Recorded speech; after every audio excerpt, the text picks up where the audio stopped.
Hai guys, selamat datang di channel Alur Cerita Film Detektif Movie. Di kesempatan kali ini, Mimin akan membahas alur cerita film yang berjudul New Kung Fu Cool Master 1. Film yang dirilis pada tahun 2022 ini disutradarai oleh Wong Jing, dibintangi oleh Alex Fong, Donnie Yen, Elvis Tsui, Jody Leung, dan nama besar lainnya. Film ini menceritakan tentang kelanjutan dari film Kung Fu Cool Master yang dirilis pada tahun 1993, di mana Zhang Wuji pergi untuk mencari Zhao Min di ibu kota Dadu. Zhang Wuji juga membawa kitab ilmu 9 matahari, 9 yang kembali ke Pulau Api Es. Di bawah pengawasan Xie Xun, dia akhirnya menguasai teknik seni bela diri tingkat tinggi dan membiasakan diri dengan pola pikir seorang raja. Oke guys, tak usah berlama-lama, langsung saja kita masuk ke alur ceritanya. Bisa digoyang. Lanjut.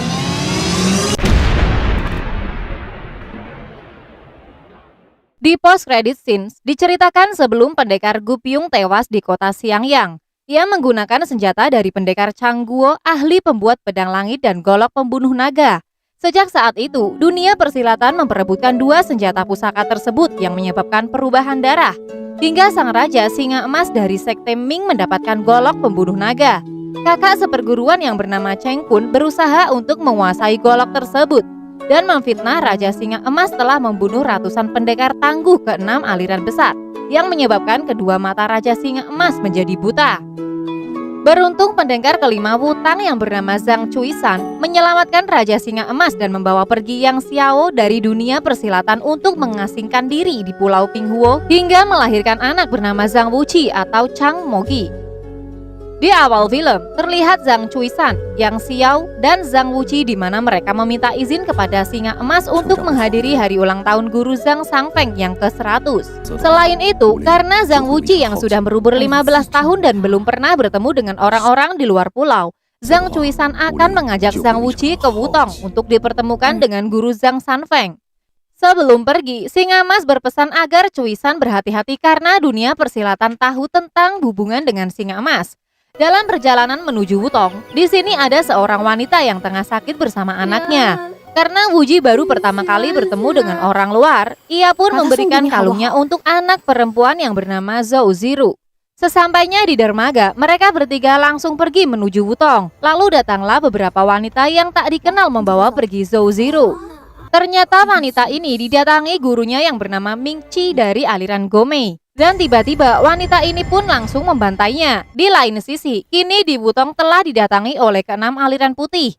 Di sana Yang Xiao menjelaskan kepada Wuji jika kedatangan ke-6 aliran putih sebetulnya bukan untuk mengucapkan selamat ulang tahun kepada guru Zhang Sanfeng yang ke-100, melainkan ingin membuat perhitungan dengan Zhang Chuisan karena ingin mengetahui keberadaan Singa Emas. Meskipun Zhang Chuisan telah menjelaskan jika Singa Emas telah difitnah oleh Cheng Kun, semua aliran putih tetap ingin tahu keberadaan Singa Emas dan mereka akan melepaskan Zhang Chuisan asalkan ia mau memberitahukan keberadaan Singa Emas. Hingga Zhang Sanfeng mencoba menengahi mereka. Ia mengatakan kepada Miju jika di hari ulang tahunnya yang ke-100 ini, ia tak ingin terjadi kekacauan. Tetapi jika semua memaksanya, Zhang Sanfeng siap menghadapinya. Di tengah ketegangan ini, Yang Xiao dan Zhang Wuji didatangi ketua Xing Min yang langsung menyerang mereka. Hingga membuat Yang Xiao terkena jurus tapak esnya. Beruntung perkelahian itu pun terdengar oleh guru Zhang Sanfeng yang langsung bergegas menolong mereka. Sehingga saat Wuji sedang disandra, guru Zhang Sanfeng pun sama-sama berhasil menyandra salah satu dari mereka. Akan tetapi, saat ketua Xing Min dan guru Sanfeng bertukar sandra, Zhang Wuji malah terkena pukulan dari teman ketua Xing Min. Setelah itu ketua Xing Min pun langsung kabur. Ketika ketua Xing Min kabur, Sanfeng langsung membawa mereka di hadapan ke-6 aliran putih. Guru Sanfeng pun menyalahkan ke-6 aliran putih yang terlalu berambisi. Xiusan pun tidak ingin menyusahkan guru Sanfeng karena ia merasa selama ini ia sudah dibesarkan olehnya guys. Chuisan pun akan menghadapi ke-6 aliran putih sendiri. Namun sebelum pertempuran melawan mereka, ia meminta sang guru Sanfeng untuk menjaga Yang Xiao dan Wuji. Setelah itu, sang guru Sanfeng segera memberi tenaga dalam untuk Wuji yang lemah karena pukulan dari teman tetua Xing Min saat disandra. Di saat yang bersamaan, Chuisan pun sendiri bertempur melawan ke-6 aliran putih. Chuisan terus bertahan menghadapi begitu banyak pasukan dari ke-6 aliran putih hingga ia tersayat pedang di tangannya.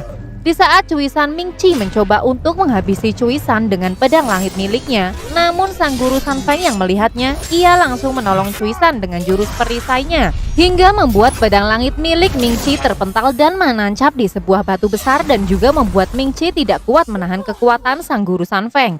Karena akibat pertempuran itu, kini membuat Cuisan terluka parah.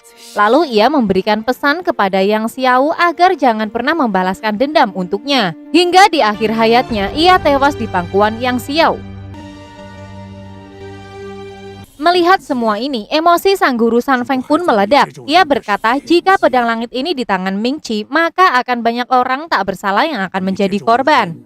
Namun sang guru Sanfeng masih memberikan kebijakan kepada Mingqi. Kemudian ia melepaskan Mingqi karena masih memandang pendekar Guo Xiang, guru dari Mingqi sendiri. Kemudian sang guru Sanfeng pun mengusir mereka dengan jurus angin ribut yang membuat semua pasukan keenam aliran putih lari terbirit-birit.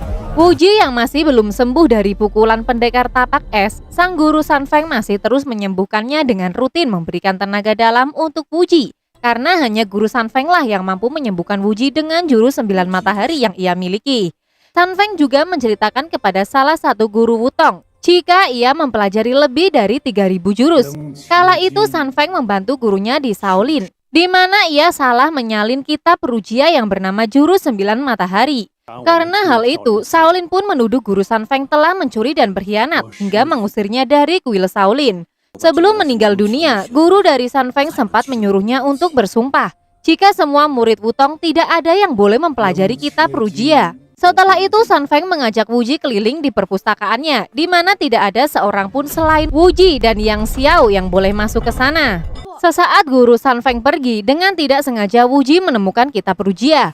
Wuji yang merasa bukan murid Wutong dan penasaran, Wuji pun segera membuka kitab Rujia itu yang auto membuatnya ingin mempelajari kitab itu.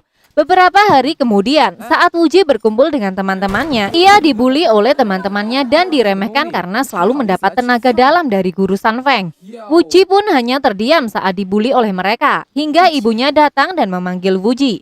Mereka pun menyuruh Wuji dan ibunya pergi dan mengatakan, jika ibunya adalah keturunan aliran iblis. Tidak tahan dengan perlakuan mereka yang kelewat batas, membuat emosi Wuji tak terbendung lagi dan membuatnya kembali mendatangi mereka. Namun mereka semua belum puas dan kembali menyiksa Wuji dengan memukuli dan menendangnya beramai-ramai guys. Melihat itu, sang ibu yang merasa telah melahirkannya, ia menangis. Namun tangisan dari ibunya tidak membuat mereka semua iba, malah mendorong ibunya hingga membuat sang ibu terjatuh. Melihat itu, tiba-tiba Wuji mempunyai kekuatan untuk melawan mereka semua. Satu persatu mereka semua ditumbangkan oleh Wuji, bahkan pukulannya hampir sama dengan kekuatan yang dimiliki oleh sang guru Sanfeng yang mampu melemparkan mereka semua secara bersamaan.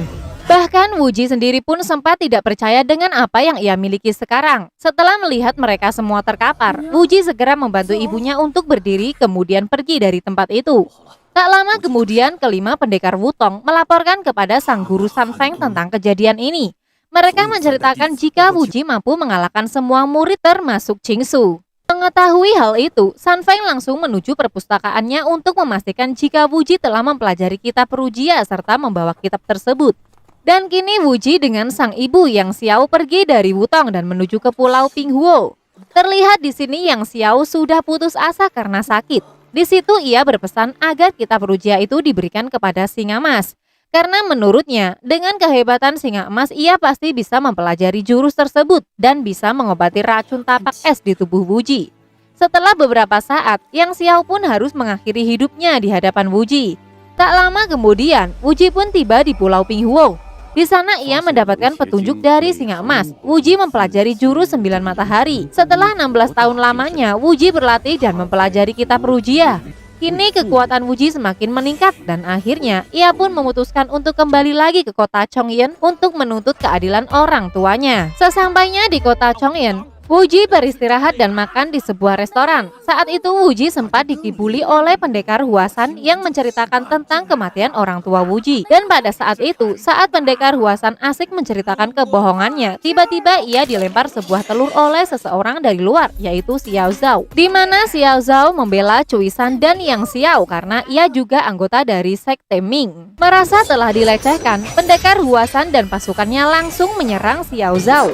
Xiao Zhao dilempar dengan puluhan pedang beserta rencong, walaupun berkali-kali ia mampu menangkisnya. Akhirnya cadarnya sempat tersangkut senjata rencong itu dan membuat wajahnya terlihat oleh mereka. Melihat Xiao Zhao yang kewalahan melawan mereka, akhirnya Wu Ji pun segera menolong Xiao Zhao. Kemudian Xiao Zhao mengenalkan dirinya kepada Wu Ji. Begitupun sebaliknya, namun Wu Ji mengenalkan namanya dengan nama lain yaitu Chen Ah Niu. Setelah itu Wu Ji pun melihat seseorang yang dikawal oleh ketua Xing Min. Di malam harinya, Xiao Zhao dan Wu Ji menguping pembicaraan orang yang dikawal oleh ketua Xing Min itu. Wu Ji pun menyarankan kepada Xiao Zhao untuk segera pergi dari sini karena mereka semua adalah pendekar yang tangguh, dan ternyata di sini juga ada Cheng Kun yang sedang menjelaskan misinya kepada wanita yang mirip dengan Yang Xiao. Menurutnya, pertikaian antara aliran hitam dan putih diadu domba untuk saling membunuh, dan semuanya telah dikendalikan oleh wanita yang diduga dari kerajaan ini. Namun karena Cheng Kun belum mendapatkan kitab Shaolin yang dimiliki oleh Wu Ji, ia pun dimarahi oleh wanita tersebut. Hingga saat Cheng Kun akan pergi, pengintaian Wu Ji dan Xiao Zhao diketahui oleh mereka. Cheng Kun yang tahu akan hal itu langsung menyerang mereka sampai membuat Xiao Zhao terpental. Melihat Cheng Kun akan kembali menyerang Xiao Zhao, auto membuat Wu Ji menyerang Cheng Kun. Terlihat Cheng Kun yang hampir kalah, namun sayangnya mereka berdua kini dikepung oleh senjata yang dibawa oleh para pasukan mereka. Di tengah perkelahian terjadi, wanita ini menanyakan Wu Ji dari pihak mana, namun karena Wu Ji tak mau menjawab, maka perkelahian itu pun berlanjut lagi. Dan tak sampai di situ, dua pendekar kembali menyerang Wu Ji dengan kekuatan es yang bisa muncul dari tangannya. Hal itu tidak membuat Wu Ji menyerah hingga Wu Ji mampu mendorong mereka berdua, bahkan hal itu sampai membuat sang pemimpin wanita itu heran dengan kekuatan Wu Ji saat Wu Ji mampu menetralisir tangannya yang sempat membeku menjadi es. Tidak mau dianggap remeh, akhirnya kedua pendekar itu kembali menyerang Wu Ji. Xiao Zhao yang berniat membantu Wu Ji, ia melawan pendekar satunya. Namun sayang, ia bukanlah lawan dari pendekar itu, hingga membuatnya terkena pukulan dari salah satu pendekar itu. Melihat itu, Wu Ji yang cerdas membuat sebuah rencana dan melemparkan Xiao Zhao di dekat sang putri. Dan ternyata tujuannya adalah untuk menyandra sang putri. Dan kini Wu Ji diizinkan pergi membawa Xiao Zhao yang sempat terkena pukulan tapak es.